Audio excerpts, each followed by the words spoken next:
Hi hello నమస్తే welcome to విజయ మా ఊరు ఆడియో బుక్స్ ఛానల్. నేను విజయలక్ష్మిని. ఫ్రెండ్స్, నవల స్రవంతిలో నీకు నేనున్న శ్రీమతి అంగులూరి అంజనీదేవి గారి నవల ఆడియోగా వినిపిస్తున్నాను కదా. మరి ఈరోజు నీకు నేనున్న నవల ఆడియో 9వ భాగం చివరి భాగం వినిపించబోతున్నాను. మరి ఆలస్యం చేయకుండా కథలోకి వెళ్ళిపోదాం పదండి. మనోహర్ని చూసి చాలా కాలమైంది హరికి. మనోహరో కాదోనన్న అనుమానం వచ్చింది. మనోహర్ అయితే బాగుండునని మనసు కొట్టుకుంటుంది. అతని మనసు ఎందుకో ఈ మధ్యన తన చిన్ననాటి స్నేహితులని తలచుకుంటోంది. అప్పటికే హరి వెళ్తున్న ట్యాక్సీ మనోహర్ని దాటి వెళ్ళింది. శంకర్, ట్యాక్సీని రివర్స్ పోని, అక్కడ నిలబడి ఉండేది నా ఫ్రెండ్ లాగే అనిపిస్తుంది. మేమిద్దరం ఒకప్పుడు హైదరాబాద్లో చదువుకున్నాం అన్నాడు హరి. హరి అలా అనగానే ట్యాక్సీని రివర్స్ చేసి వెనక్కి పోనిచ్చాడు శంకర్. హరి అనుకున్నట్టే అతను మనోహరే. వెంటనే ట్యాక్సీ దిగి మనోహర్ దగ్గరకు వెళ్ళాడు హరి. మనోహర్ హరిని గుర్తుపట్టలేదు. అంత మార్పు ఉంది హరిలో. మనోహర్ ఖరీదైన డ్రెస్లో టీవీగా, హుందాగా, బలంగా, ఇంకా చెప్పాలంటే చిన్న వయసులో కన్నా అందంగా, చూసేవాళ్లకి గౌరవభావం కలిగేలా ఉన్నాడు. మనోహర్, నేన్రా హరిని, నన్ను గుర్తుపట్టలేదా అంటూ బాగా దగ్గరికి వెళ్ళి పలకరించాడు. హరి అంటే, ఓ హరి నువ్వా, బాగున్నావా అంటూ హరి భుజాల వైపు ఒకసారి చూసి తర్వాత హరి కళ్ళలోకి ప్రేమగా చూస్తూ పలకరించాడు మనోహర్. అప్పట్లో హరి భుజాలు బలంగా ఉండేవి. ఇప్పుడు వాటి రూపురేఖలు పూర్తిగా మారిపోయాయి. వయస్సులో ఉన్నప్పటి హరికి ఇతనికి పోలికే లేదు. బాగున్నానన్నట్టు తలూపాడు హరి. ఏంటి హరి ఇంతగా మారిపోయావు, గుర్తుపట్టలేదు నేను అంటూ తదేకంగా హరినే చూశాడు మనోహర్. వయసు వస్తుంది కదా మనోహర్ అన్నాడు మెల్లగా. మాకు రాలేదా వయస్సు? ఇది వయస్సు తెచ్చిన మార్పులా లేదు హరి. ఆరోగ్యమేమైనా బాగాలేదా ఆప్యాయంగా అడిగాడు మనోహర్. ఆరోగ్యం బాగానే ఉంది మనోహర్. నువ్వేంటి ఇక్కడ నిలబడ్డావు అన్నాడు. నా కారు ట్రబుల్ ఇచ్చింది హరి అన్నాడు కారు వైపు చూస్తూ మనోహర్. అవునా, అయితే ఉండు, శంకర్ని పిలుస్తాను అంటూ ట్యాక్సీ వైపు కదిలాడు హరి. ఆగాగు, శంకర్ ఎవరు? వెళ్ళబోతున్న హరిని ఆపాడు మనోహర్. నా ఫ్రెండ్ మనోహర్. బేతంచెర్లలో నేను ఒక ఫ్యాక్టరీలో పనిచేస్తున్నప్పుడు ఫ్రెండ్ అయ్యాడు. అతను ఎప్పుడూ డ్రైవింగ్ ఫీల్డ్లోనే ఉంటాడు అన్నాడు హరి. సరే పిలు. మనోహర్ని చూడగానే వినయంగా సెల్యూట్ చేసి తనను తాను పరిచయం చేసుకున్నాడు శంకర్. మొదటి నుండి డ్రైవర్గా పనిచేస్తున్నందువల్ల ఎవరితో ఎలా మాట్లాడాలో, ఎలా మసులుకోవాలో శంకర్కి బాగా తెలుసు. ఎంత కోపంగా ఉన్నవాళ్ళైనా సరే శంకర్ని చూస్తే కూల్ అయిపోతారు. ఎంత కష్టమైన పని అప్పచెప్పినా క్షణాల్లో చేసి పెడతాడు. అందువల్లే మంచి డ్రైవర్గా అతనికో గుర్తింపు ఉంది. కారు ఎలా ఆగిపోయిందో మనోహర్ చేత చెప్పించుకున్నాడు. వెంటనే బానెట్ ఎత్తి ఇంజన్ చెక్ చేశాడు శంకర్. తర్వాత పైపులన్నీ చెక్ చేశాడు. ఆయిల్ సప్లై ఆగిపోయింది సార్. 5 నిమిషాలు మీరు అలాగ వెళ్ళి నా ట్యాక్సీలో కూర్చోండి, నేను దీన్ని కరెక్ట్ చేస్తాను అన్నాడు శంకర్. పర్వాలేదు, అదిగో ఆ దాబాలో కూర్చుంటావు. కారు రెడీ కాగానే నా సెల్కి మిస్డ్ కాల్ ఇవ్వు అంటూ మనోహర్ నెంబర్ ఇచ్చాడు శంకర్కి. మనోహర్ హరి వెళ్ళి దాబాలో కూర్చున్నారు. ఒకప్పుడు ఆ ఇద్దరి మధ్యన ఉన్న క్లాష్ కాలగర్భంలో కలిసిపోయింది. అదేమీ గుర్తు రావడం లేదు వాళ్ళకి. మనోహర్ కూల్ డ్రింక్స్కి ఆర్డర్ ఇచ్చాడు. కుర్చీలో కూర్చున్న మనోహర్ రిలాక్స్ అవుతూ ఫ్రెష్గా కనిపిస్తున్నాడు. హరి మాత్రం కుంచుకుపోయి కూర్చుని ఉన్నాడు. మేడం ఫోన్ గుర్తొస్తూ హరి గుండెలు దడదడలాడుతున్నాయి. ఏంటి హరి టెన్షన్గా కనిపిస్తున్నావు? హరి మాట్లాడలేదు. కొన్ని రకాల టెన్షన్లు చెప్పుకుంటే తగ్గుతాయి. మొహమాటం దేనికి? ఏదైనా ఫ్యామిలీ ప్రాబ్లమా లేక ఆఫీస్ ప్రాబ్లమా? చెప్పు హరి అంటూ ఎంతో అభిమానంగా అడిగాడు మనోహర్. ఏం లేదు మనోహర్, మా అమ్మాయి వర్ష శంకర్ మేనలుడు సాత్విక్ను ప్రేమించింది. సాత్విక్తో వర్ష పెళ్లి జరిగేలా శంకర్తో మాట్లాడి ఒప్పించాను. కానీ రాణా అనే అబ్బాయి వర్ష వెంట పడుతున్నాడు, ఏడిపిస్తున్నాడు. వర్ష ఉండే హాస్టల్కి వెళ్ళి గోల చేస్తున్నాడు. హాస్టల్ మేడం వర్షను బయటికి పంపుతా అంటుంది. అదే టెన్షన్గా ఉంది అన్నాడు హరి. వేరే హాస్టల్లో జాయిన్ చెయ్యి హరి, దీనికింత టెన్షన్ దేనికి అన్నాడు మనోహర్. అతను అంటున్న తీరు చాలా క్యాజువల్గా ఉంది. అది కాదు మనోహర్, రాణా విషయం శంకర్కి తెలిస్తే తన మేనల్లుడికి వర్షను చేసుకోడు. అదే నాకు టెన్షన్గా ఉంది అన్నాడు బాధపడుతూ. హరిముఖంలో తొలిసారిగా తను చూడాలనుకున్న ఫీలింగ్స్ని చూశాడు మనోహర్. రాణా లాంటి అబ్బాయిల వల్ల ఏ తరం అమ్మాయిలకైనా ఇబ్బందిగానే ఉంటుంది హరి అంటూ దూరంగా చూశాడు. మనోహర్ మాటలు పాత జ్ఞాపకాలను వెతుకుతున్నట్టు హరిని గుచ్చుకున్నాయి. నీ మాటలు నన్ను గుచ్చుకుంటున్నాయి మనోహర్ అంటూ నొచ్చుకున్నాడు హరి. వెంటనే హరి ముఖంలోకి చూశాడు. పశ్చాత్తాపపడుతూ జీవం లేని మనిషిలా అనిపిస్తున్న హరిని ఇంకేమీ అనదలుచుకోలేదు మనోహర్. గతం నీకింకా గుర్తుందా మనోహర్ అంటూ నెమ్మదిగా మనోహర్ వైపు చూశాడు హరి. నాది మరచిపోయే గతం కాదుగా హరి. సాధ్యమైతే నాకు మళ్ళీ నా గతాన్ని చూడాలని ఉంది. అప్పుడు నా గతంలో అప్పుడే కళ్ళాపి చల్లి ఆ తడి ఎప్పుడు ఆరిపోతుందా అని ముగ్గు డబ్బాతో తలుపు దగ్గర నిలుచుని ఎదురు చూసే మధురిమను చూడాలని ఉంది. నేను రాసిన మొదటి ప్రేమలేఖను అందుకుని ఆర్తిగా అందులోని అక్షరాలను తడుముతూ సిగ్గుల మొగ్గైన మధురిమను చూడాలని ఉంది. అమ్మనవుతున్నానని తెలిసి ఆనందంగా కంటతడి పెట్టిన నా భార్య మధురిమను చూడాలని ఉంది. నేనేమయ్యానో తెలియక గుండె చెరువై నా కోసం ఆశగా ఎదురు చూసే నా మధురిమను మనసారా చూడాలని ఉంది. ఇది సాధ్యమా హరి అంటూ బాధపడ్డాడు మనోహర్. మధురిమను నువ్వు పెళ్లి చేసుకున్నావా అంటూ ఆశ్చర్యపోయాడు హరి. మధురిమ విషయంలో హరి అంతరాత్మ ఒక న్యాయమూర్తిలా నిలబడి శిక్షిస్తోంది. మధురిమను నేను సెకండ్ మ్యారేజ్ చేసుకున్నాను హరి. రాహుల్ పుట్టాడు. రాహుల్ 10th క్లాస్ ఎగ్జామ్స్ రాస్తున్న టైంలో నాకు యాక్సిడెంట్ జరిగి నేను కోమాలోకి వెళ్ళిపోయాను. గాలి మార్పు కోసం పద్మ నన్ను కేరళ తీసుకెళ్ళింది. నేను ఎక్కడున్నానో తెలియక మధురిమ రాహుల్ని తీసుకుని ఎటో వెళ్ళిపోయింది. నేను కోమాలో నుంచి బయటపడ్డాక వాళ్ల కోసం వెతికి వెతికి అలసిపోయాను. నాకు మధురిమకు బాగా తెలిసిన దామోదర్ రెడ్డి గారు ఇప్పుడు హైదరాబాద్లో లేరు. ఆయన ఉంటే మధురిమ ఎక్కడుందో నాకు తప్పకుండా తెలిసేది అంటూ తన మనోవేదనంతా చెప్పాడు హరితో మనోహర్. అయోమయంగా చూస్తున్న హరికి మనోహర్ ఏం చెబుతున్నాడో అర్థం కాలేదు. మనోహర్ సెల్కి మిస్డ్ కాల్ ఇచ్చాడు శంకర్. నా కార్ రెడీ అయింది హరి. ఇదిగో నా విజిటింగ్ కార్డ్. నువ్వు వరంగల్ నుండి హైదరాబాద్ రాగానే నన్ను కలువు. వీలైనప్పుడు ఫోన్ చేస్తుండు అంటూ హరి దగ్గర సెలవు తీసుకుని కారు దగ్గరికి వెళ్ళాడు మనోహర్. మనోహర్ని చూస్తూ నిలబడ్డాడు హరి. మనోహర్ కారు కదిలింది. శంకర్ హరి ట్యాక్సీలో కూర్చున్నారు. ట్యాక్సీ కదిలింది. మీ ఇంటి అడ్రస్ చెప్పు హరి, నిన్ను మీ ఇంటి దగ్గర దింపుతాను. ఇంటి దగ్గర కాదు శంకర్, నేనిప్పుడు అర్జెంటుగా వరంగల్ వెళ్ళాలి. మా అమ్మాయి ఉండే హాస్టల్ వార్డెన్ నాకిప్పుడే ఫోన్ చేశారు రమ్మని. రైల్వే స్టేషన్ వరకు రాగలవా? ఇప్పుడు నా ట్యాక్సీలో హైదరాబాద్ నుండి ఒక ప్రొఫెసర్ని వరంగల్ తీసుకెళ్ళాలి హరి.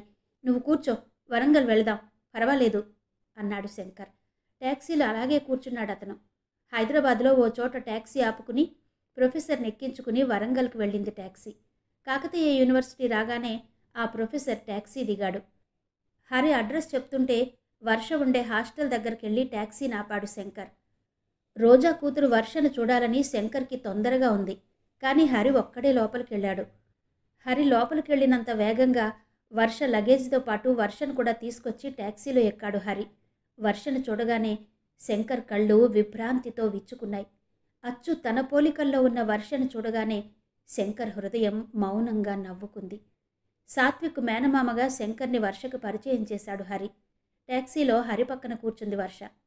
మీరొస్తున్నట్టు సాత్విక్ ఇప్పుడే ఫోన్ చేసి చెప్పాడు అంకుల్ అంది శంకర్ వైపు చూసి వర్ష. అవునా అన్నట్టు వర్ష వైపు చూసి మళ్ళీ స్టీరింగ్ వైపు తిరిగాడు శంకర్. సాత్విక్లో మీ పోలికలు చాలా ఉన్నాయి అంకుల్ అంది వర్ష. బ్లడ్ రిలేషన్ కదమ్మా, ఆ పోలికలు అలాగే ఉంటాయి. అది ప్రకృతి ధర్మం అన్నాడు శంకర్ ప్రశాంతంగా చూస్తూ. ప్రపంచంలో ఉండే తృప్తంతా శంకర్ ముఖంలో కనిపించింది వర్షకి. ట్యాక్సీని హైదరాబాద్ పోనివనా హరి అంటూ హరివైపు చూశాడు శంకర్. వద్దు శంకర్, వర్షను వేరే హాస్టల్లో జాయిన్ చేసి వెళ్దాం. ఈ హాస్టల్ మాకు నచ్చలేదు అన్నాడు హరి. మరి ఎక్కడికి వెళ్లాలో అడ్రస్ చెప్పండి, వెళ్దాం. వర్షను చూసినప్పటి నుండి శంకర్ మనసు చాలా తేలిగ్గా ఉత్సాహంగా ఉంది. ఇక్కడికి దగ్గరలోనే హంటర్ రోడ్డులో మధురిమ గర్ల్స్ హాస్టల్ ఉంది. అక్కడికి పోనివ్వు శంకర్, వర్షను అక్కడ జాయిన్ చేసి వెళ్దాం అన్నాడు హరి. ఆ హాస్టల్ బాగుంటుందా, లేక ఇంకేదైనా హాస్టల్ చూద్దామా? ఇంతకుముందు వర్ష ఆ హాస్టల్లోనే ఉండేది. చాలా బాగుంటుంది. ఫ్రెండ్స్ ఉన్నారని అనవసరంగా ఈ హాస్టల్కి వచ్చింది. ఇదో పేరు లేని హాస్టల్. మేడం కూడా పెద్ద రాక్షసిలా ఉంది. అందుకే వర్షను తీసుకొస్తున్నా అంటూ రాణా గురించి దాచిపెడుతూ మేడంను దుయ్యబట్టాడు హరి. హరి చెప్పేది వింటూ మధురిమ హాస్టల్ ముందుకి ట్యాక్సీని తీసుకెళ్లి ఆపాడు శంకర్. వర్షను తీసుకుని నేరుగా పైకెళ్ళాడు హరి. శంకర్ ట్యాక్సీలో కూర్చున్నాడు. పైకి వెళ్ళలేదు. పైకెళ్ళి మధురిమ ఆఫీస్ రూమ్లో కూర్చున్నారు హరి, వర్ష. అక్కడింకా 4 పేరెంట్స్ మధురిమ కోసం వెయిట్ చేస్తున్నారు. మధురిమ గురించి అక్కడ కూర్చున్న వాళ్ళని అడిగాడు హరి. వాళ్ళు హరి వైపు చూసి, మేడం లేరండి, మడికొండ వెళ్ళారు, ఇంకో 10 నిమిషాల్లో వస్తారు, ఇప్పుడే ఫోన్ చేశారు, మేం కూడా మేడం కోసమే వెయిట్ చేస్తున్నాం. వాళ్ళు మాట్లాడే విధానంలో మేడం పట్ల ఎనలేని గౌరవం కనిపిస్తోంది. వర్ష హరి దగ్గర కూర్చోకుండా అంతకుముందు తను ఉన్న బ్లాక్లోకి వెళ్ళింది. తనకు తెలిసిన అమ్మాయిలకి హాయ్ చెప్పింది. మళ్ళీ తను హాస్టల్కి వస్తున్నట్టు చెప్పింది. వర్ష వేషభాషల్లో వచ్చిన మంచి మార్పు చూసి ఆశ్చర్యపోతూ సంతోషించారు అమ్మాయిలంతా. మేడం నిన్ను చూసి చాలా మెచ్చుకుంటుంది వర్ష, అంత మార్పు వచ్చింది నీలో అన్నారు కొంతమంది అమ్మాయిలు. నవ్వింది వర్ష. ఆఫీస్ రూమ్లో పేరెంట్స్ చెప్పుకునే మాటలు వింటూ కూర్చున్నాడు హరి. ఎదురుగా కబోర్డ్లో ఉన్న మధురిమ, మనోహర్ల స్టాండింగ్ ఫోటోను చూసి షాక్ అయ్యాడు. ఇదెలా సాధ్యం? మధురిమ మళ్ళీ ఎలా బ్రతికింది? ఈ హాస్టల్ నడిపేది ఆ ఫోటోలో ఉన్న ఆవిడేనా అని వెంటనే అక్కడున్న పేరెంట్స్ని అడిగాడు హరి. వాళ్ళు అవునని చెప్పారు. హరిలో జీవకళ వచ్చింది. మధురిమను చంపానన్న చింతను అప్పటికప్పుడే ఎవరో చేత్తో తీసేసినట్టు అనిపించింది. వెంటనే చకచకా మెట్లు దిగి శంకర్ దగ్గరకు వెళ్ళాడు హరి. హరి మెట్లు దిగుతున్న విధానం చూసి బిత్తరపోయాడతను. శంకర్, నేను చంపాననుకున్న మధురిమ బ్రతికే ఉంది, నేను హంతకుణ్ణి కాను అంటూ సంతోషంగా ట్యాక్సీలో ఉన్న శంకర్ భుజాలు పట్టుకుని ఊపాడు. మధురిమను అప్పుడెప్పుడో కర్నూల్లో కత్తితో పొడిచి చంపి రక్తం కారుతున్న కత్తితోనే తన కారులో ఎక్కి ఇప్పుడు నేను హంతకుడిని కాను అంటున్న హరివైపు పిచ్చివాణ్ణి చూసినట్టు చూశాడు శంకర్. ఈ వయసులో కూడా జోక్స్ బాగానే వేస్తున్నావు హరి అంటూ నవ్వాడు శంకర్. జోక్ కాదు శంకర్, పైన మధురిమ ఫోటో ఉంది అంటూ ఊహించని నిధి దొరికినంత సంబరంగా పైకి చూపించాడు హరి. శంకర్ నమ్మలేదు. లోలోపల నవ్వుకున్నాడు. పైన ఫోటో ఉందా? ఇంకా నయం, మనిషి ఉందనలేదు. చూడు హరి, ఈ హాస్టల్ మధురిమ వాళ్ళ బంధువులదై ఉంటుంది. మధురిమపై ఉన్న అభిమానంతో ఫోటో పెట్టుకుని ఉంటారు. అక్కడున్న పేరెంట్స్ని అడిగాను శంకర్. ఆ ఫోటోలో ఉండే ఆవిడదే హాస్టల్ అట. ప్రస్తుతం మడికొండ వెళ్ళిందట. ఇప్పుడు వస్తుంది. ముందుగా నేనే చూడాలి. ఇక్కడే ఉంటాను, పైకెళ్ళను అంటూ అక్కడే నిలబడ్డాడు హరి. వెంటనే మనోహర్ గుర్తొచ్చాడు హరికి. పర్సులో నుంచి మనోహర్ ఇచ్చిన విజిటింగ్ కార్డ్ని బయటకు తీశాడు. ఆతృత ఎక్కువై చెమట్లు పోస్తున్నాయి హరికి. ముందు మధురిమ ఇక్కడున్నట్టు మనోహర్కి ఫోన్ చెయ్యాలి శంకర్. నా సెల్లో బ్యాలెన్స్ లేదు, ఒకసారి నీ సెల్ ఇవ్వు, మనోహర్కి ఫోన్ చేస్తాను అంటూ శంకర్ సెల్ ఫోన్ తీసుకుని మనోహర్కి కాల్ చేశాడు హరి. మీరు కాల్ చేస్తున్న సబ్స్క్రైబర్ ప్రస్తుతం అందుబాటులో లేరు అంటున్న ఆపరేటర్ మాటలు వినగానే నీరసం వచ్చింది హరికి. అయ్యో, ఇదేంటి, మనోహర్ సెల్ ఫోన్ కలవట్లేదు అని పైకే అంటూ మళ్ళీ అదే నెంబర్కి కాల్ చేశాడు హరి. మళ్ళీ అలాగే చెప్పింది ఆపరేటర్. ఎన్నిసార్లు చేసినా అలాగే చెప్తుందే, ఇప్పుడెలా అనుకుంటున్న హరి గుండెల్లో రాయి పడ్డట్టయింది. విపరీతమైన టెన్షన్ ఫీల్ అవుతున్న హరిని ట్యాక్సీ అద్దాల్లో నుంచి గమనిస్తున్నాడు శంకర్. రోడ్డు మీద నిలబడి ఉన్న హరి ఆ బిల్డింగ్ వైపు చూసి ఆశ్చర్యపోతూ గుండెలపై చెయ్యి వేసుకున్నాడు. వామ్మో, నాతో చదువుకున్న ఆ మధురిమ ఇంత పెద్ద బిల్డింగ్లో హాస్టల్ నడుపుతుందా అనుకున్నాడు మనసులో. మనసులోనే కాదు, పైకే అంటుంటే శంకర్కి వినిపించాయి ఆ మాటలు. హరిని చూస్తుంటే హరికి హై బీపీ ఉన్నట్టు అర్థమైంది శంకర్కి. హై బీపీ ఉంటేనే మనిషికి అంత ఆవేశం ఉంటుందని వాళ్ళ బామ్మ చెబుతుండేది. అప్పుడే ఖరీదైన కారు ఒకటి అక్కడ ఆగింది. అందులో నుంచి చరణ్, మధురిమ దిగి చకచకా పైకి వెళ్లారు. వాళ్ళు దిగాక మెల్లగా కారు దిగాడు దామోదర్ రెడ్డి. చరణ్, మధురిమను చూస్తుంటే వాళ్ళేదో చాలా ముఖ్యమైన పని మీద తిరుగుతున్నట్టు అర్థమైంది. హరి పలకరించే లోపలే దామోదర్ రెడ్డి కూడా పైకెళ్ళి ఆఫీస్ రూమ్లో కూర్చున్నాడు. హరిని గమనించలేదు దామోదర్ రెడ్డి. ఆయాసంగా అనిపించినా ఆగకుండా గబగబా మెట్లెక్కి పైకెళ్ళి హాల్లో నిలబడ్డాడు హరి. హరితో వెళ్లకుండా ట్యాక్సీలోనే కూర్చున్నాడు శంకర్. చరణ్ మధురిమ అక్కయ్య కొడుకని అక్కడెవరో అనుకుంటుంటే హాల్లో నిలబడి ఉన్న హరి విన్నాడు. చదువుకునే రోజుల్లో మధురిమ ఎత్తుకుని తిరుగుతుండే ఆ చిన్న బాబు గుర్తొచ్చి అవురా అనుకున్నాడు హరి. ఆ బిల్డింగ్లో అడుగుపెట్టిన క్షణం నుండి అంతా వింతగానే ఉంది హరికి. అక్కడున్న పేరెంట్స్తో తొందరగా మాట్లాడి పంపించేసింది మధురిమ. వెంటనే హరి వెళ్ళి మధురిమకు ఎదురుగా కూర్చున్నాడు. ఆమెను చూస్తుంటే హరి గుండె దడదడా కొట్టుకుంటోంది. దామోదర్ రెడ్డి హరివైపు చూసి, చూడు నాయనా, ఏదైనా పని ఉంటే మేడంని రేపు కలవండి. ఇప్పుడు వాళ్ళు అర్జెంటుగా బయటకెళ్తున్నారు. రేపు ఓల్డేజ్ హోమ్ ఓపెన్ చేసే హడావిడిలో ఉన్నారు మేడం. ప్లీజ్ అర్థం చేసుకోండి అన్నాడు. మధురిమ ఏవో పేపర్స్ సర్దుకుంటూ త్వరగా బయటికెళ్లే ప్రయత్నంలో ఉంది. హరిని చూడలేదు. దామోదర్ రెడ్డి గారు, నేను హరిని. అలా చెప్తే మీరు గుర్తుపడతారో లేదో, నేను మనోహర్ ఫ్రెండ్ని. ఇంతకు ముందే నేను మనోహర్ని రోడ్డు మీద చూశాను అన్నాడు గబగబా. మనోహర్ పేరు వింటే తనని పట్టించుకుంటారని, మనోహర్ను చూశానని చెప్పాడు హరి. మనోహర్ పేరు వినగానే చేస్తున్న పని ఆపేసి బొమ్మలా నిలబడిపోయింది మధురిమ. చరణ్, దామోదర్ రెడ్డిల పరిస్థితి కూడా అలాగే ఉంది. నువ్వు చెప్పేది నిజమా హరి? మనోహర్ నీకెక్కడ కలిశాడు? అతన్ని మాకు చూపించగలవా అన్నాడు ఆత్రంగా, ఆనందంగా దామోదర్ రెడ్డి. తప్పకుండా రెడ్డిగారు. మనోహర్ కారు ట్రబుల్ ఇచ్చి ఓ చోట ఆపుకుని ఉంటే నేనే వెళ్ళి కలిశాను. ఆయన ప్రస్తుతం హైదరాబాద్లోనే ప్రాజెక్ట్ డైరెక్టర్గా ఉన్నారు. కొంతకాలం హైదరాబాద్లో లేరట. రెస్ట్ తీసుకోవడం కోసం కేరళ వెళ్లారట. ఇదిగోండి ఆయన విజిటింగ్ కార్డు అంటూ దామోదర్ రెడ్డి చేతికి మనోహర్ ఇచ్చిన విజిటింగ్ కార్డు ఇచ్చాడు హరి. ఆ విజిటింగ్ కార్డు చూడగానే మధురిమ కళ్ళు ఆనంద సాగరాలయ్యాయి. ఆ విజిటింగ్ కార్డు ఆయనదే బాబాయ్, ఇప్పుడే ఆయనకి కాల్ చేద్దాం అంటూ తన సెల్ ఫోన్లో నుంచి సంతోషంగా మనోహర్ నెంబర్కి కాల్ చేసింది మధురిమ. మధురిమ డయల్ చేస్తున్న టైంలో మనోహర్ నెంబర్ని తన సెల్ ఫోన్లో సేవ్ చేసుకున్నాడు చరణ్. మధురిమకి మనోహర్ ఫోన్ కలవలేదు. నిరాశగా దామోదర్ రెడ్డి వైపు చూసింది. చరణ్ కూడా మనోహర్ నెంబర్కి ట్రై చేస్తున్నాడు. నెంబర్ దొరికిందిగా, కలుస్తుందిలేమ్మా, ఎందుకంత బాధపడతావు, మళ్ళీ ట్రై చేద్దాం అంటూ తన సెల్ ఫోన్లో నుంచి ట్రై చేస్తూ కూర్చున్నాడు దామోదర్ రెడ్డి. హరి మధురిమ వైపు చూశాడు. మేడం, నేను వర్ష తండ్రిని. వర్షను మీ హాస్టల్లో మళ్ళీ జాయిన్ చేద్దామని వచ్చాను. నేనిలా మీ దగ్గరకు వస్తున్న టైంలోనే దారిలో మనోహర్ కలిశాడు అన్నాడు హరి. వర్ష అంటే బీటెక్ చేస్తోంది ఆ అమ్మాయేనా అంటూ క్యాజువల్గా అడిగింది మధురిమ. అవును మేడం అన్నాడు హరి. ఓ క్షణం హరిముఖంలోకి చూసింది మధురిమ. శత్రువుల్ని మరచిపోయి క్షమిస్తే మనశ్శాంతిగా ఉంటుందని హరినెప్పుడో మరచిపోయింది మధురిమ. సాక్షాత్తు ఆ హరే ముందు కూర్చుని ఉన్న మధురిమకు ఆ హరి చేసిన పనులేవి గుర్తుకు రావడం లేదు. మీ వర్షను మెయింటైన్ చేయడం నా వల్ల కాదు హరిగారు. అనుక్షణం నేను సఫర్ అవుతూ మీ అమ్మాయిని నా హాస్టల్లో ఉంచుకోవాల్సిన అవసరం నాకు లేదు. ఇక మీరు వెళ్ళొచ్చు అంది మధురిమ. మా అమ్మాయి వల్ల మీకు ఎలాంటి ప్రాబ్లమ్స్ రావని నేను హామీ ఇస్తున్నాను మేడం. వర్ష ఇప్పుడు చాలా మారిపోయింది. చూస్తే మీకే తెలుస్తుంది అన్నాడు. మీరెన్నైనా చెప్పండి, వర్ష విషయంలో నా మనసు మారదు అంది నిర్మోహమాటంగా మధురిమ. రెడ్డిగారు, మీరైనా నచ్చ చెప్పండి సార్. పెద్దవారు, అన్నీ తెలిసినవారు. కాస్త మా పట్ల దయ చూపండి అంటూ దామోదర్ రెడ్డి వైపు చూశాడు హరి. ట్రై చేయగా మనోహర్ నెంబర్ కలవడంతో మనోహర్తో మాట్లాడుతున్నాడు దామోదర్ రెడ్డి. నువ్వాగు అన్నట్టు హరివైపు చెయ్యి చూపాడు రెడ్డి.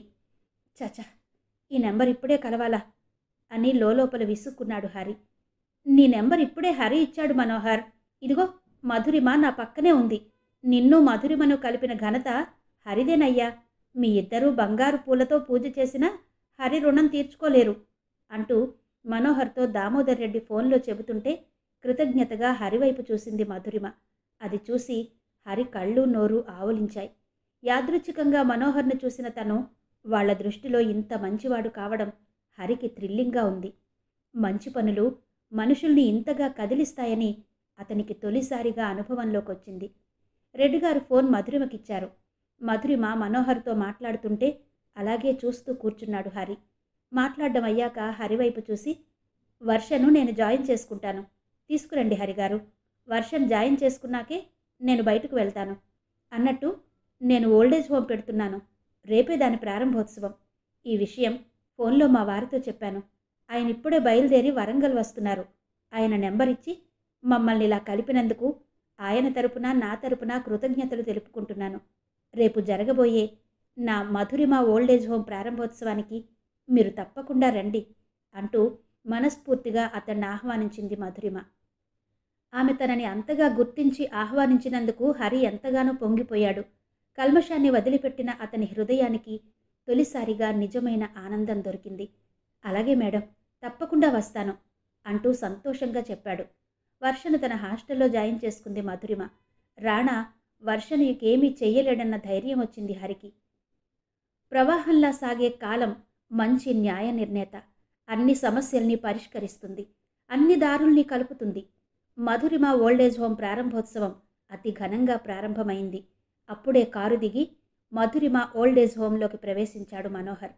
మధురిమ గొంతు ఫోన్లో విన్న వెంటనే మధురిమను చూడాలనుకున్నాడు. వీలు కాలేదు. మధురిమను చూడడానికి వీలు కాలేదన్న బాధ ఓవైపు, చూడాలన్న తపన ఇంకోవైపు రాత్రంతా మనోహర్తో ఆడుకుంది. మధురిమను చూడడం వీలు కాకపోయినా రాత్రంతా మధురిమతో ఫోన్లో మాట్లాడుతూనే ఉన్నాడు. ఎంట్రన్స్లో నిలబడి అందర్నీ రిసీవ్ చేసుకుంటున్న మధురిమను చూశాడు Manohar. Cream colour Bengali cotton శారీలో మంచులో తడిసిన నందివర్ధనంలా ఉంది మధురిమ. మధురిమను చూడగానే మనోహర్ హృదయం ఊహించని అలజడితో ఉప్పొంగిన జలతరంగిణిలా అయింది. ఎన్నో రకాల అనుభూతుల అలల ధాటికి తట్టుకోలేక తలమునకలయ్యాడు. ఇంతకాలానికి మధురిమను చూడగలిగానన్న ఆనందం అతని హృదయానికి గొప్ప విందైంది. మధురిమ దగ్గరికెళ్ళి ప్రేమగా పలకరించాడు మనోహర్. మనోహర్ పలకరింపులో చెక్కు చెదరని గాఢమైన అనురాగం ఉంది. ఎంతో కాలంగా గూడు కట్టుకుని ఉన్న లాలిత్యం ఉంది. ఆ లాలిత్యానికి పులకరించిన మధురిమ హృదయం పురివిప్పిన నెమలిలా మౌనంగా నాట్యం చేసింది. మౌనమే భాషగా మారిన ఆమె మూగ మనసు మనోహర్ని ప్రేమగా తడిమింది. ఎంతో హుందాగా మధురిమ పక్కన నిలబడి ఉన్న మనోహర్ని చూస్తుంటే మధురిమ జీవిత కాన్వాస్ మీద కాలమనే చిత్రకారుడు మంచి ఋతు చిత్రాన్ని గీసినట్టు అనిపిస్తున్నాడు. కాలానికి ఒక రూపం లేకపోయినా ఊహించనలవి కాని స్పర్శ ఉందని అర్థమైంది మధురిమకు. మనోహర్ దూరమయ్యాక ఒంటరిగా కూర్చుని కాలం గురించి ఆలోచించేది. కాలం గడిచే కొద్దీ భయపడేది. ఇప్పుడు అదే కాలం మనోహర్ని తెచ్చి ఆమె పక్కన నిలబెట్టింది. జీవితానికి పరిపూర్ణమైన అర్థాన్ని చూపించింది. తల్లి పక్కనే నిలబడి ఉన్న రాహుల్ తండ్రిని చూడగానే గట్టిగా కౌగలించుకున్నాడు. రాహుల్ స్పర్శ తగలగానే మనోహర్ గుండె పితృవాత్సల్యంతో పొంగిపోయింది. ఆ ప్రారంభోత్సవానికి ఎక్కువగా వృద్ధులే వచ్చారు. కొంతమంది ప్రముఖులు పిలవగానే వచ్చి తమ వంతు బాధ్యతగా ఆ ప్రారంభోత్సవంలో పాల్గొన్నారు. కొందరు వృద్ధులు ఒక పక్కగా కూర్చుని మధురిమ చేస్తున్న పని గురించి చర్చిస్తున్నారు. మధురిమ ఆ ఓల్డేజ్ హోమ్ని ఏ ఉద్దేశంతో పెట్టిందో అక్కడ అందరికీ తెలిసేలా చెప్పుకుంటున్నారు. ఆమె చేస్తున్న ఆ పని వల్ల పండు ముసలి వాళ్ల జీవితాలు ఎంత సజావుగా మారతాయో ఊహిస్తున్నారు. మాటల కంటే చేతలు, ప్రగల్భాల కంటే పనులు శ్రేష్టమని అక్కడి వాతావరణం కళ్లకు కట్టినట్టు కనిపిస్తోంది. ఆ బిల్డింగ్లో ఎక్కడ చూసినా ఓల్డేజ్ వాళ్లకి అనుకూలంగా ఉండేలా మార్పులు చేయించింది మధురిమ. శుభ్రమైన గాలి, స్వచ్ఛమైన నీరు, సాత్విక భోజనం, పరిశుద్ధ భావన కనిపిస్తున్నాయి. మంచి భోజనంతో శరీరాన్ని పోషించడమే కాక ఆధ్యాత్మిక ఆహారంతో ఆత్మను పోషించడం కూడా ఎంతో అవసరంగా భావించింది మధురిమ. అందుకే ఈశాన్య భాగంలో దేవుని విగ్రహాలను అమర్చింది. అక్కడ ముసలి వాళ్ళు కూర్చుని పూజ చేసుకోవచ్చు. ఆధ్యాత్మిక జ్ఞానం కానీ అనుభవాలు కానీ అందరికీ అందుబాటులోకి రావాలని ఆశిస్తూ పూజ గది పక్కనే ఆధ్యాత్మిక బోధనలు చేయిస్తోంది. బకెట్ల కొద్దీ సలహాలివ్వడం తప్ప ఒక్క చెంచా కూడా ఆచరించని మనుషులున్న ఈ ప్రపంచంలో మధురిమ ఒక ప్రత్యేకమైన వ్యక్తిలా కనిపిస్తుంది. అక్కడే ఎదురుగా ఖద్దరు దుస్తులు వేసుకుని పెద్ద దిక్కులా కూర్చుని ఉన్న దామోదర్ రెడ్డి దగ్గరికి వెళ్ళి కొంతమంది పెన్షనర్లు కూర్చుని మాట్లాడుతున్నారు. రెడ్డి గారు, మాకు ఈ ఓల్డేజ్ హోమ్ బాగా నచ్చిందయ్యా. మేము ఇందులోనే ఉండాలనుకుంటున్నాము. మధురిమ వేసే ప్రతి అడుగులో మీ గైడెన్స్ ఉంటుందంటున్నారు కొందరు. ఈ ఓల్డేజ్ హోమ్ పెట్టమని ఆమెకు మీరే సలహా ఇచ్చారా అంటూ అడిగారు పెన్షనర్లు. ఇందులో నా గైడెన్స్ కానీ సలహా కానీ ఏమీ లేదయ్యా. పట్టుదలతో క్రమశిక్షణతో కష్టపడింది మధురిమ. ఆమె కృషికి తగిన ఫలితాలు వాటంతటవే లభించాయి. చాలామందికి ఫలితం మీద ఆసక్తి ఉంటుంది కానీ పని మీద శ్రద్ధ ఉండదు. మధురిమ అలా కాదు. ఎంత పనైనా సరే ఉత్సాహంగా చేస్తుంది. ఆ ఉత్సాహమే ఆమె బలం. ఏ విషయాన్నైనా క్షుణ్ణంగా పరిశీలిస్తుంది, నిర్ణయాత్మకంగా వ్యవహరిస్తుంది, హుందాగా సమర్థిస్తుంది, నచ్చకపోతే దృఢంగా వ్యతిరేకిస్తుంది. చేస్తున్న పనిలో అంతటి పర్ఫెక్షన్ ఉండబట్టే విజయవంతంగా నడపగలుగుతుంది. ఒక్క మాటలో చెప్పాలంటే ఆమెలో దాగి ఉన్న అంతులేని శక్తికి సానబెట్టి ఆ శక్తిని వినియోగించుకుంది. క్రమంగా ఎదిగి స్థిరంగా నిలబడింది అంటూ గర్వంగా చెప్పాడు దామోదర్ రెడ్డి. దామోదర్ రెడ్డి మాటలు వినగానే అక్కడున్న వాళ్లంతా మధురిమను మెచ్చుకున్నారు.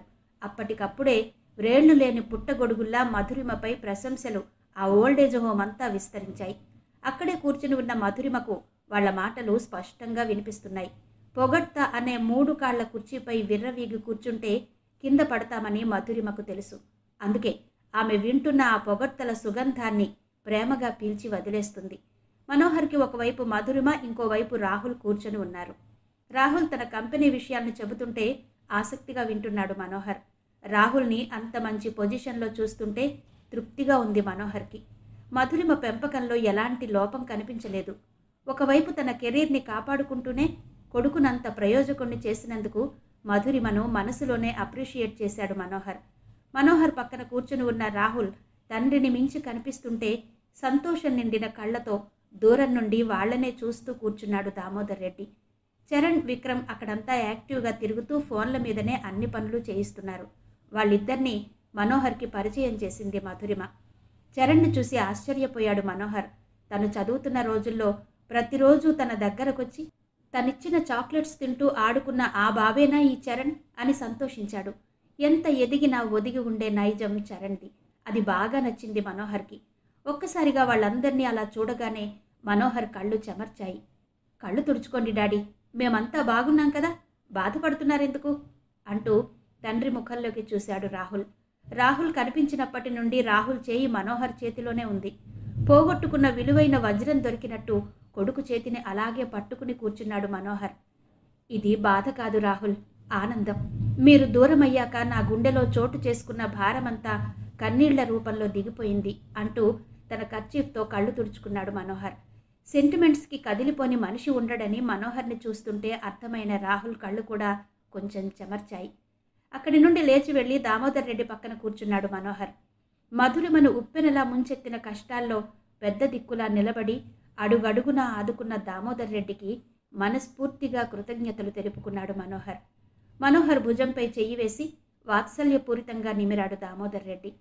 డైనింగ్ హాల్లో కూర్చుని వృద్ధులంతా భోజనాలు చేస్తున్నారు. వాళ్ళంతా మధురిమ ఓల్డేజ్ హోంలో గంట క్రితం జాయిన్ అయిన వాళ్ళు. వేడివేడి అన్నం, నోరూరించే కూరలు, ఘుమఘుమలాడే సాంబారు, చిక్కటి పెరుగు వాళ్ల పల్లెల్లో ప్రేమగా వడ్డిస్తుంటే ఉల్లాసంగా చూస్తూ కడుపు నిండా తింటున్నారు. ఆ వృద్ధులందరితో చక్కగా మాట్లాడుతోంది మధురిమ. అందరికీ తృప్తి కలిగేలా మాట్లాడుతోంది. మీకు నేనున్నానంటూ ధైర్యం చెబుతోంది. నేను నీ మనిషిని అన్న ఫీలింగ్ కలిగేలా చేస్తోంది. మధురిమను చూస్తున్న కొద్దీ ఆమెలోని హుందాతనం, తేజస్సు మనోహర్ మనసుకు హాయిని కలిగిస్తున్నాయి.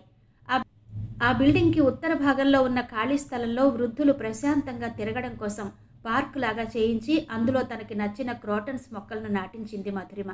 అవి ఇప్పుడిప్పుడే ఎదుగుతున్నాయి. మనోహర్, చరణ్, విక్రమ్, రాహుల్, దామోదర్ రెడ్డి కొద్దిసేపు ఆ పార్కును సందర్శించి యోగాసనాలు వేసే గది దగ్గరకొచ్చారు. అక్కడి నుండి కదిలి వృద్ధులు చదువుకోవడం కోసం ఏర్పాటు చేసిన చిన్న లైబ్రరీ దగ్గరకు వచ్చి ఆగారు.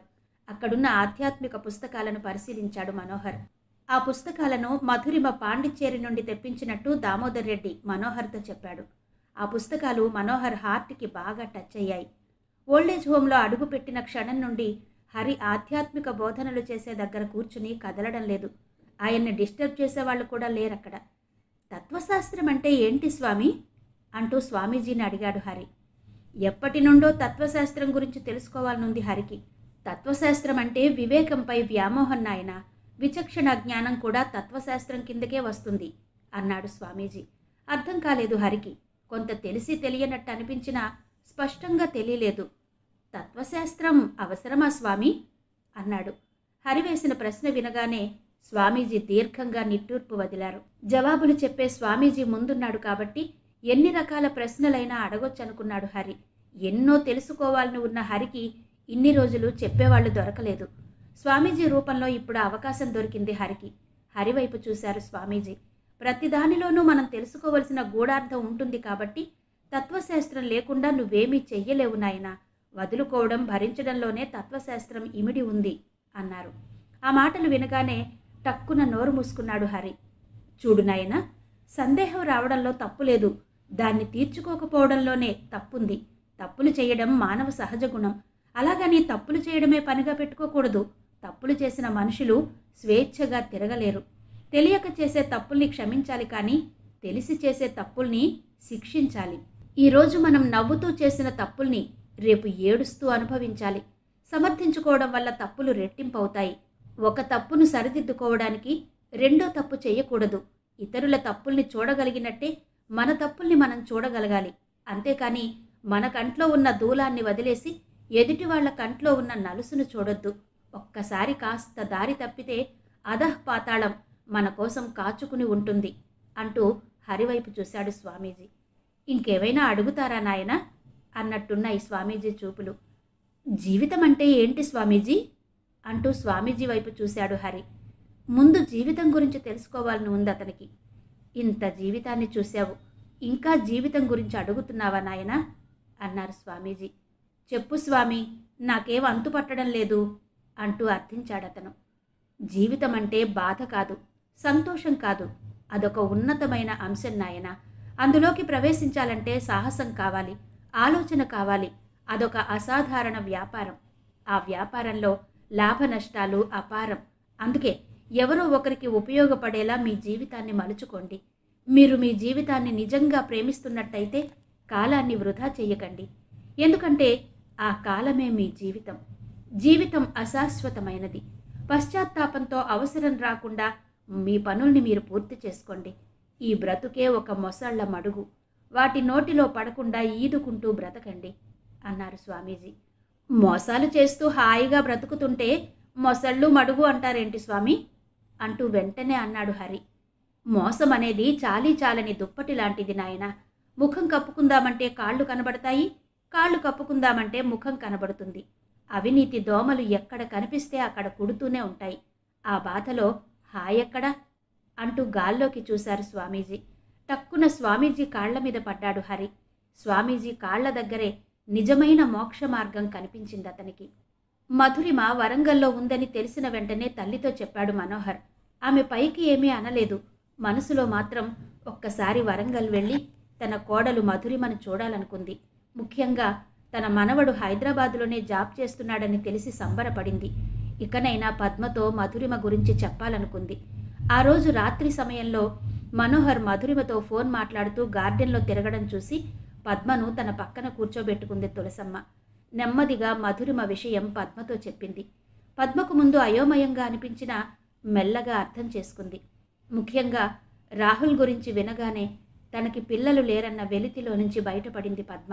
ఇక ఒక్క క్షణం కూడా ఆలస్యం చేయకుండా వెంటనే కారులో వెళ్లి రాహుల్ని కలిసింది. హాస్టల్లో ఉన్న రాహుల్ లగేజీని కారులో పెట్టించి రాహుల్ని తనతో ఇంటికి తీసుకొచ్చింది. పద్మ చేసిన పనికి మనోహర్, మధురిమ సంతోషించారు. ఆ ఇంట్లో రాహుల్కి సర్వాధికారాలిచ్చింది పద్మ. ఆత్మీయులైన తన వాళ్ల ఆప్యాయతకి కట్టుబడిపోయాడు రాహుల్. మధురిమ ఓల్డేజ్ హోంలో చాలామంది వృద్ధులు వచ్చి చేరారు. ఇంకా 10 మంది వెయిటింగ్ లిస్టులో ఉన్నారు. ఆ లిస్ట్ అంతా తిరిగేస్తూ ఆఫీస్ రూమ్లో కూర్చుని ఉంది మధురిమ. అమ్మా మధమ్మ తల్లి, నన్ను నువ్వే కాపాడాలమ్మా అంటూ ఓ పెద్దావిడ మధురిమ దగ్గరకు వచ్చింది. ఆమెను చూస్తుంటే ఇంట్లో ఏదో గొడవపడి తెగతెంపులు చేసుకుని బయటపడ్డ మనిషిలా అనిపిస్తోంది. చెట్టు నుండి రాలిపడిన పండుటాకులా వణుకుతోంది. నా బిడ్డ అందరిలాంటివాడు కాదనుకున్నానమ్మా. ఆ విశ్వాసంతోనే పెంచుకున్నాను. కన్న ప్రేగే నన్ను మోసం చేసింది. ఎన్నో రకాల ఆటుపోట్లను ఎదుర్కొన్న నేను ఈ కొత్త రకం పరీక్షను తట్టుకోలేకపోతున్నాను తల్లి అంటూ తన బాధను నిలబడే చెప్పుకుందా పెద్దావిడ. ముందు మీరు కూర్చోండమ్మా, తర్వాత మాట్లాడుదురు గాని అంటూ అక్కడే ఉన్న సోఫా చూపించింది మధురిమ. కూర్చుందామే. ఒకప్పుడు నేను బాగా బ్రతికిన దాన్ని తల్లి. ఆ తర్వాత కష్టాలొచ్చాయి. ఆ కష్టాల్లో కూడా నా కొడుకును చదివించి ప్రయోజకుణ్ణి చేశాను. వాడి రోజు వజ్రాలు వైఢూర్యాలు పోగేసుకుంటున్నాడు. నా కోడలేమో నా ఆకలికి లెక్కలు కట్టి నా డొక్క మాడుస్తోంది. ఈ వయసులో నేను కొడుకు దగ్గర తప్ప ఇంకెవరి దగ్గర ఉన్నా లోకం నన్ను అవమానిస్తుంది. కానీ రాక్షసిలాంటి ఆకలి నన్ను దెయ్యంలా వెంటాడుతోంది. కడుపు నిండా అన్నం తినకపోతే పేగులు నొప్పులొస్తున్నాయి. అప్పటికి మేల్కొని ఉంటే ఆకలేస్తుందని నిద్రపోదామనుకుంటే ఈ వయసులో నిద్ర కూడా రావడం లేదు. ఈ వృద్ధాశ్రమంలో ఎంతమంది తిన్నా అన్నం పుట్టుకొస్తుందని విన్నాను. నన్ను నీ దగ్గర ఉండనిస్తావా అమ్మా అంటూ దీనంగా అడిగిందామె. మధురిమ కళ్ళు చెమర్చాయి. ఉండండమ్మా, మీలాంటి వాళ్ళు ఉండడానికే ఈ హోం ఉండేది అంది మధురిమ. ఇక్కడ ఉండేవాళ్ళంతా పెన్షనర్లట కదమ్మా. నేను పెన్షనర్ని కాను. నేను మీకు నెల నెల డబ్బులు కట్టలేను. మీ హోంలో ఏదైనా పని ఉంటే ఇవ్వండి. ఆ పని చేసుకుంటూ మీ దగ్గరే ఉంటాను. నాకు అంత అన్నం పెట్టించండి చాలు, కాదనకండమ్మా అంటూ బ్రతిమాలిందా పెద్దావిడ. చూడు పెద్దమ్మా, ఈ రోజు నుండి నిన్ను నా హోంలో ఉంచుకుంటున్నాను. నువ్వు నాకు డబ్బులు ఇవ్వనవసరం లేదు. నా హోంలో నువ్వు పని కూడా చెయ్యొద్దు. నా హోమ్ని పెన్షనర్లు ఏ విధంగా వినియోగించుకుంటున్నారో నువ్వు కూడా అదే విధంగా వినియోగించుకో. 7 నెంబర్ గదిలో ఓ బెడ్ ఖాళీగా ఉంది, వెళ్ళి అందులో ఉండు అంటూ వెంటనే వర్కర్ని పిలిచి ఆమెను ఆ గదిలోకి పంపింది మధురిమ. ఆ పెద్దావిడ అలా వెళ్ళగానే కరుణాకర్ని పార్వతమ్మని వెంటబెట్టుకుని లోపలికొచ్చాడు మనోహర్. వాళ్ళని చూడగానే ఆశ్చర్యపోతూ లేచి నిలబడింది మధురిమ. వాళ్ళని కూర్చోమని కుర్చీలు చూపించింది. వాళ్ళు కూర్చున్నారు. మధు, వీళ్ళు మా అక్కయ్య బావగార్లు, అంటే పద్మ అమ్మా నాన్నగారు. వీళ్ళకి కొడుకు కోడల దగ్గర మంచి ఆదరణ లేదు. అక్కయ్యకి మోకాళ్ల నొప్పులు బాగా ఎక్కువయ్యాయి. కూర్చున్న చోటు నుండి అతి కష్టంగా లేవగలుగుతోంది. బావ పెన్షనర్. వీళ్ళిద్దరినీ నీ ఓల్డేజ్ హోంలో జాయిన్ చేసుకో. ఇక్కడైతే డాక్టర్ సౌకర్యం కూడా ఉంటుందని ఇక్కడే ఉంటామంటున్నారు. ఇప్పటి నుండి వీళ్ళిద్దరి బాధ్యత నీదే అంటూ మధురిమకు వాళ్లను పరిచయం చేశాడు మనోహర్. అప్లికేషన్ రాయించి వాళ్ళిద్దరినీ జాయిన్ చేసుకుంది మధురిమ. మధు, ఇంత క్రితం నీ రూంలో నుండి వెళ్తూ మాకో పెద్దావిడ ఎదురైంది. ఆమె పేరు చెప్పిందా నీకు అన్నాడు మనోహర్. ఆమెను సరిగ్గా గుర్తుపట్టలేక పేరడిగాడు మనోహర్. చెప్పిందండి, వసుంధరట అంటూ క్యాజువల్గా అంది మధురిమ. వసుంధర పేరు వినగానే షాక్ తిన్నారు మనోహర్తో పాటు పార్వతమ్మ, కరుణాకర్. ఆవిడ మా అమ్మకి మంచి స్నేహితురాలు మధు. అప్పట్లో అమ్మ దగ్గరికి వచ్చి నవలలు తీసుకెళ్లి చదువుతుండేది. చాలా మారిపోయింది. కనుక్కోలేకపోయాను, లేకుంటే పలకరించేవాణ్ణి. అక్కయ్య కూడా నాలాగే ఆవిడ్ని గుర్తుపట్టలేదు అంటూ పార్వతమ్మ వైపు చూశాడు మనోహర్. నిజమే మనోహర్, నువ్వన్నట్టు నేను ఆమెను గుర్తుపట్టలేదు. ఎవరికైనా వృద్ధాప్యం అనేది శాపమవుతోంది తమ్ముడు. వయస్సు మళ్ళాక రెస్ట్ తీసుకోవచ్చని ఆశపడుతున్న సమయంలో మానవ సంబంధాలు ఆర్థిక బంధాలై ముసలివాళ్లను క్రిమినల్స్ని గెంటినట్టు బయటికి గెంటుతున్నారు. వయస్సులో ఉన్నంత వరకు ఎవరికైనా బాగానే జరుగుతుంది. ఆ తర్వాత ఎప్పుడెలా జరుగుతుందో తెలియదు. అందుకే ఒంట్లో శక్తి ఉన్నప్పుడే 4 రాళ్లు వెనకేసుకోవాలి. బిడ్డలు వాన మబ్బుల్లాంటి వాళ్ళు. మబ్బుల్ని చూసి మురిసిపోయి ఉన్న నీళ్లు ఒలకబోసుకోకూడదు అంటూ వసుంధరపై జాలిపడింది పార్వతమ్మ. వసుంధర ప్రస్తుతం ఎలాంటి స్థితిలో ఉన్నదో అప్పటికే వేరే వాళ్ల ద్వారా విన్నది పార్వతమ్మ. అందుకే మధురిమ వసుంధరని మానవత్వంతో ఆదుకున్నదని అర్థం చేసుకుంది పార్వతమ్మ. పార్వతమ్మ మనోభావాలను ఆసక్తిగా వింటోంది మధురిమ. కరుణాకర్, మనోహర్ మౌనమే ఆభరణంలా కూర్చున్నారు. నీ గురించి, నువ్వు నడుపుతున్న ఈ ఆశ్రమాన్ని గురించి బయట విన్నానమ్మా మధు. ఈ ఆశ్రమాన్ని పెట్టాలన్న ఆలోచన నీకెలా వచ్చిందో కానీ ఇదొక మహత్తరమైన ఆలోచన. ఈ నీ ఆలోచనతో ఇప్పటికే ఎందరో వృద్ధుల జీవితాలను మార్చివేశావు. నీకు నేనున్నానంటూ మాలాంటి పండుటాకుల్ని నీ అక్కున చేర్చుకుంటున్నావు. ఆకలికి ఏదైనా మందుంటే బాగుండని బాధపడే మాలాంటి ముసలి వాళ్ళకి ప్రేమతో అన్నం పెడుతున్నావు. ఆకలితో పుట్టిన నిర్లిప్తతను మాకు దూరం చేస్తున్నావు. ఈ వయస్సులో బ్రతకడానికి మాకు ఈ ఆకలి అవరోధం కాకుండా చేస్తున్నావు. ఇంతకన్నా ఎవరికైనా ఏం కావాలి చెప్పు? ఆ దేవుడు నిన్ను చల్లగా చూస్తాడు తల్లి అంటున్న పార్వతమ్మ దృష్టి ఎదురుగా గోడకు విన్న మధురిమ, మనోహర్ల ఫోటోపై పడింది. ఆ ఫోటో పక్కనే పెద్దగా కనిపిస్తూ రాహుల్, మధురిమ ఉన్న డిజిటల్ ఫోటో ఉంది. పార్వతమ్మ కళ్ళు ఆ డిజిటల్ ఫోటోపై అతుక్కుపోయాయి. ఆ ఫోటోలో కుర్చీలో ఉన్న మధురిమ భుజంపై చేయి వేసి నిలబడి ఉన్నాడు రాహుల్. ఆ ఫోటోలో ఉన్న రాహుల్లో మనోహర్ పోలికలు స్పష్టంగా కనిపిస్తున్నాయి. వెంటనే మధురిమ వైపు చూసింది పార్వతమ్మ. అమ్మా మధు, ఆ ఫోటోని ఒక కాపీ తీయించి నాకు ఇవ్వు తల్లి. నువ్వు మాకిచ్చే రూమ్లో దాన్ని పెట్టుకుంటాను. ఆ ఫోటోలో నీ కొడుకును చూస్తుంటే చిన్నప్పుడు నా తమ్ముణ్ణి చూసుకున్నట్టే ఉంది అంది పార్వతమ్మ ఎంతో మురిపెంగా రాహుల్ వైపు చూస్తూ. రాహుల్ని ఎవరు ప్రేమగా చూసినా వాళ్లకు ఆప్తురాలైపోతుంది మధురిమ. అలాగేనమ్మా, ఇప్పుడే స్టూడియోకి ఫోన్ చేసి అలాంటిదే ఇంకో కాపీ తెప్పిస్తాను మీకోసం అంటూ వాళ్ల వైపు నవ్వుతూ చూసింది మధురిమ. ఆ నవ్వు వెన్నెలలా హాయిగా అనిపించింది. మధురిమ వాళ్ల కోసం అలాట్ చేసిన రూంలోకి వెళ్లారు పార్వతమ్మ, కరుణాకర్. ఆ రూంలో ఒంటరిగా మిగిలిపోయారు మధురిమ, మనోహర్. కాలం మంచులా కరుగుతోంది. ఆ ఓల్డేజ్ హోంలో వాతావరణం చాలా ప్రశాంతంగా ఉంది. మునులు సంచరించే స్థలంగా మౌనంగా ఉంది. ఆ హోంలో ఉండే ముసలి వాళ్ళకి వేళకి తిండి, నిద్రతో పాటు వైద్య సేవలు కూడా అందడం వల్ల వాళ్ళ హోంలో చేరినప్పటి నుండి ఆరోగ్యంగా, ఆనందంగా ఉన్నారు. పక్క గదిలో నుంచి వసుంధర మాటలు వినిపిస్తుంటే వసుంధరను పలకరిద్దామని పక్క గదిలోకి వెళ్ళింది పార్వతమ్మ. వసుంధర ముందు అప్పటికే 2 ముసలివాళ్లు కూర్చుని ఆమె చెప్పే మాటల్ని వింటున్నారు. వసుంధర చేతిలో ఒక నవల ఉంది. ఆ నవలను చూడగానే పార్వతమ్మ కళ్ళు ఆశ్చర్యంతో విచ్చుకున్నాయి. వసుంధర పిన్ని, మీరింకా నవలలు చదువుతున్నారా ఈ వయసులో కూడా? అంటూ మోకాళ్ళు నొప్పిగా అనిపించినా నెమ్మదిగా నడుచుకుంటూ వెళ్ళి వసుంధర పక్కన కూర్చుంది పార్వతమ్మ. ఎవరు? అంటూ పరీక్షగా పార్వతమ్మ వైపు చూసింది వసుంధర. ఓ, నువ్వా పార్వతి? బాగున్నావా? మీ వారెలా ఉన్నారు? కొడుకు కోడలు బాగున్నారా? నిన్ను కరుణాకర్ని బాగా చూసుకుంటున్నారా? నువ్వేంటిలా వచ్చావు? నేనిక్కడ ఉన్నానని తెలిసి చూసిపోదామని వచ్చావా? అంటూ ప్రశ్నల మీద ప్రశ్నలు కురిపించింది వసుంధర.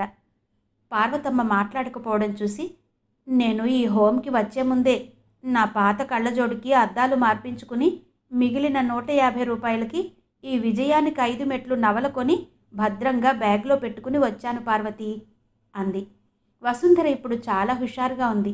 ఆమె మధురిమ ఓల్డేజ్ హోంలోకి అడుగుపెట్టిన క్షణం నుండి మంచి ప్రొటెక్షన్తో కూడిన నిశ్చింత ఏర్పడి చాలా విశ్రాంతిగా ఉంది.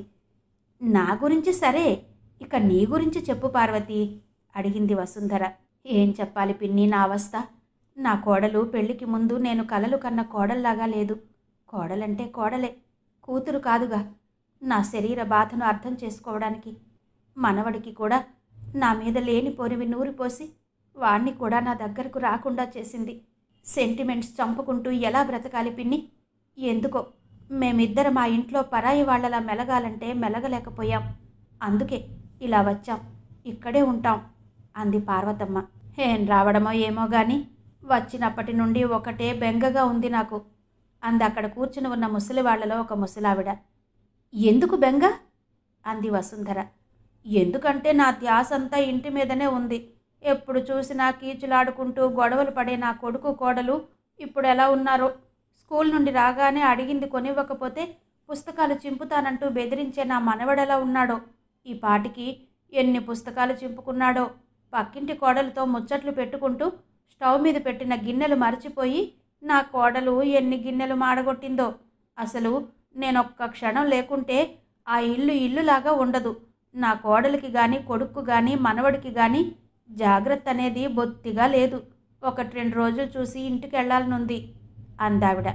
వసుంధర ఆమెనే చూస్తూ జ్ఞానిలా నవ్వింది. ఎందుకు నవ్వుతున్నావు? అడిగింది ఆ ముసలావిడ. ఎందుకంటే నేను తప్ప ఈ దేశాన్ని ఏలడం ఎవ్వరికీ చేత కాదేమోనన్నట్టున్నాయి నీ మాటలు. అంతేకాదు, నీ మాటలతో ఇక్కడున్న ముసలి వాళ్ళందరినీ ఇళ్లకెళ్ళిపోదామని రెచ్చగొడుతున్నావు.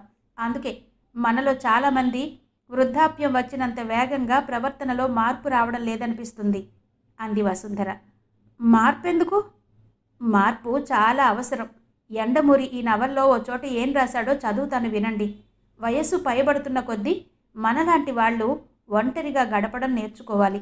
మన చాదస్తంతో కొడుకులని కోడళ్ళని మనవళ్ళని బాధించకూడదు. కాస్త ఏకాంతం, కాస్త ప్రార్థన, ఒక అందమైన పుస్తకం, పెంచుతున్న కుండీలో పూల మొక్క, ఇవి మన స్నేహితులవ్వాలి. అప్పుడు మనకి తెలియకుండానే మన మొహంలో ఓ తేజస్సు వస్తుంది. కళ్ళలో ఒక విధమైన తృప్తి నిండుతుంది. అప్పుడు చుట్టూ ఉన్న వాళ్ళకి మనమంటే గౌరవం కలుగుతుంది. ఇప్పుడు మనకి కావలసింది ఆ గౌరవం. ఏమంటారు? అంటూ అక్కడ కూర్చున్న ముసలి వాళ్లను ప్రశ్నించింది వసుంధర. వసుంధర మాటలు వాళ్ళకి బాగా నచ్చాయి. అప్పటికే కొంతమంది తమ ఇళ్లకి వెళ్లాలన్న ప్రయత్నాన్ని విరమించుకోవాలనుకున్నారు మనసులో. ఇన్ని రోజులు నువ్వు మా అమ్మ కలిసి నవలలు చదువుతుంటే వీళ్ళకేం దొరుకుతుంది వీటిల్లో అనుకునేదాన్ని పిన్ని. ఈ పుస్తకాల ద్వారా ఇన్ని విషయాలు తెలుస్తాయా అంటూ బుగ్గలు నొక్కుకుంది పార్వతి. తెలుస్తాయి పార్వతి. పుస్తకాల్లో మనకి అనుకూలంగా ఉన్న విషయాలను మనం స్వీకరించి మన ప్రవర్తనను మార్చుకోవచ్చు. ఏదైనా మన ఆలోచన విధానాన్ని బట్టి ఉంటుంది. ఇలా చెయ్యి అని శాసించకుండా ఎలా చేస్తే బాగుంటుందో సలహాలిస్తాయి పుస్తకాలు. అందుకే నేనింత వయసొచ్చినా పుస్తకాలను బాగా ఇష్టపడతాను అంది వసుంధర. పుస్తకాలిచ్చే సలహాల గురించి నాకు తెలియదు కానీ మా అమ్మ మాత్రం ఏ చిన్న విషయమైనా మీతో చెప్పుకుని మీ సలహా తీసుకోవడం నేను నా చిన్నప్పటి నుండి చూస్తున్నాను. అమ్మ మీ మాటనే వేదంగా భావించేది. మీరెలా చెప్తే అలా వినేది అంది పార్వతమ్మ గతంలో జరిగిన కొన్ని సంఘటనల్ని గుర్తు చేసుకుంటూ. నేనెప్పుడూ తప్పు చెప్పను పార్వతి అంది వసుంధర. అలా ఎందుకు అనుకుంటారు పిన్ని? తప్పులు చెయ్యకుండా, తప్పులు చెప్పకుండా ఉండడానికి మనమేమైనా కాలాతీత వ్యక్తులమా? మామూలు మనుషులం కదా అంది పార్వతమ్మ. పార్వతమ్మ మాటలు వసుంధర చెవిని సోకలేదు. విజయానికి 5 మెట్లు నవల వైపే తృప్తిగా చూస్తూ మరో లోకంలో ఉన్నదానిలా ఆలోచిస్తోంది. చూడు పార్వతి, నేను ఈరోజు ఈ నవల చదువుకుంటూ ఏ బాధ, ఏ ఆరాటం, ఏ ఆందోళన లేకుండా మీ అందరితో పాటు నేను కూడా టైంకు తింటూ ఈ వయస్సులో కూడా ఇంత ఆరోగ్యంగా ఉండగలిగాను అంటే అమృతమూర్తి అయిన ఆ మధమ్మ తల్లి చలవే అంటూ తన మనసులోని మాటల్ని ఆర్ద్రత నిండిన స్వరంతో చెప్పింది వసుంధర. వసుంధరలోని కృతజ్ఞతను అర్థం చేసుకుంది పార్వతమ్మ. మధురిమ మనకు పరాయిదేం కాదు పిన్ని, నా తమ్ముడు మనోహర్ భార్యనే. నాకు కూడా ఇక్కడికి వచ్చాకనే ఆ విషయం తెలిసింది. తర్వాత మనోహర్ తన పెళ్లి మధురిమతో ఎలా జరిగిందో చెప్పాడు అంది పార్వతమ్మ. అదేలా పార్వతి, పద్మ ఉండగా మధురిమను మనోహర్ ఎలా పెళ్లి చేసుకున్నాడు అని వసుంధర అనలేదు. అలా అని ఆ పెళ్లి మీ ఇంట్లో ఎవరికీ తెలియకుండా జరిపించమని మీ అమ్మకు సలహా ఇచ్చింది నేనే అని కూడా అనలేదు. మౌనంగా ఉంది వసుంధర. ఏంటి, నువ్వు నమ్మట్లేదా పిన్ని? మనోహర్ నిజంగానే మధురిమను రెండో పెళ్లి చేసుకున్నాడు. వాళ్ళకి బాబు కూడా ఉన్నాడు. మధురిమ ఆఫీస్ రూమ్లో వాళ్ళ ముగ్గురి ఫోటోలు చూశాను. అడిగితే నాకు ఫోటో కూడా ఇచ్చింది. నా గదిలో పెట్టుకున్నాను. నేను కానీ మా ఆయన కానీ రోజు లేవగానే ఆ ఫోటో వైపే చూస్తాము అంది పార్వతి. ఇప్పుడు కూడా మౌనంగానే ఉంది వసుంధర. అయితే నీకింకా తెలీదా పిన్ని మధురిమ మనోహర్ భార్య అని అంది పార్వతి. తెలుసు పార్వతి, నేను కూడా నీలాగే మేడం గారి ఆఫీస్ రూమ్లో ఉన్న వాళ్ళ ఫోటో చూసే తెలుసుకున్నాను. నాది సరే, నీకేమీ అనిపించటం లేదా పార్వతి? మనోహర్ మధురిమను పెళ్లి చేసుకున్నాడని, అలా చేసుకోవడం వల్ల నీ కూతురు పద్మకు అన్యాయం జరిగిందని అంది. ఆమె మనసు తెలుసుకోవాలని వసుంధర. నాకే కాదు, మా ఇంట్లో ఎవ్వరికీ అలా అనిపించలేదు పిన్ని. గర్వంగా ఉంది. మధురిమ ఒక వ్యక్తి కాదు, మహాశక్తి. ఒక రకంగా చెప్పాలంటే మనలాంటి వాళ్లకు ఆమె తల్లి ఒడి లాంటిది. ఆమె వల్ల ఎవరికైనా న్యాయమే కానీ అన్యాయం జరగదు. అసలు నీకో విషయం తెలుసా పిన్ని? మా మనోహర్ చదువుకుంటున్న రోజుల్లోనే మధురిమను ప్రేమించాడట పిన్ని. జాబ్ రాగానే మధురిమతో పెళ్లి చెయ్యమని అమ్మతో కూడా చెప్పాడట. అమ్మ తన స్వార్థంతో ఏదో అబద్ధం చెప్పి పద్మనిచ్చి పెళ్లి చేసింది. లేకుంటే మధురిమ ఒక్కతే మనోహర్ భార్య అయ్యేది. పద్మను చేసింది మా అమ్మనే అంది అదేదో రహస్యం చెబుతున్నట్టు. వసుంధర ఉలిక్కి పడింది. సరేలే పార్వతి, ఇప్పుడు అవన్నీ ఎందుకు? ఎప్పుడో జరిగిపోయినవి కదా, గతం గతః అంది. అలాగే పిన్ని, కానీ విధినెవ్వరూ మార్చలేరు పిన్ని అంది పార్వతమ్మ. మాట్లాడలేదు వసుంధర. మౌనంగా ఉన్న వసుంధరను అలాగే వదిలేసి అక్కడి నుంచి లేచి తన గదిలోకి వెళ్ళింది పార్వతమ్మ. అంతవరకు వసుంధర పక్కన కూర్చుని ఉన్న ముసలివాళ్లు ఆమె మాట్లాడకపోవడం చూసి ఎవరి బెడ్ దగ్గరకు వెళ్ళి వాళ్ళు పడుకున్నారు. ఆ రోజు ఎన్ని అడ్మిషన్స్ వచ్చాయో చూసుకుంటూ ఓల్డేజ్ హోమ్లో ఆఫీస్ రూమ్లో కూర్చుని ఉంది మధురిమ. అప్పుడే హైదరాబాద్ నుండి వచ్చిన మనోహర్ మధురిమకి ఎదురుగా సోఫాలో కూర్చున్నాడు. భర్తను చూడగానే రాహుల్ ఎలా ఉన్నాడు అంటూ తన చైర్లోంచి లేచి వెళ్ళి మనోహర్ పక్కన కూర్చుంది. మనోహర్ హైదరాబాద్ నుండి ఎప్పుడు వచ్చినా రాహుల్ గురించే ముందుగా అడుగుతుంది మధురిమ. రాహుల్కే మధు, ఎవర్ గ్రీన్, నిన్ను మరీ మరీ అడిగినట్టు చెప్పమన్నాడు. ఎక్కువగా నీ గురించి ఆలోచిస్తుంటాడు. ఒకవైపు ఆ లేడీస్ హాస్టల్ చూసుకుంటూ ఇంకోవైపు ఈ ఓల్డేజ్ హోమ్ని నడుపుకోవడం వల్ల నీ ఆరోగ్యం దెబ్బతింటుందేమోనని రాహుల్ భయం. నా భయం కూడా అదే అన్నాడు మనోహర్. మనోహర్ గొంతులోని మాధుర్యానికి కదిలిపోయింది మధురిమ.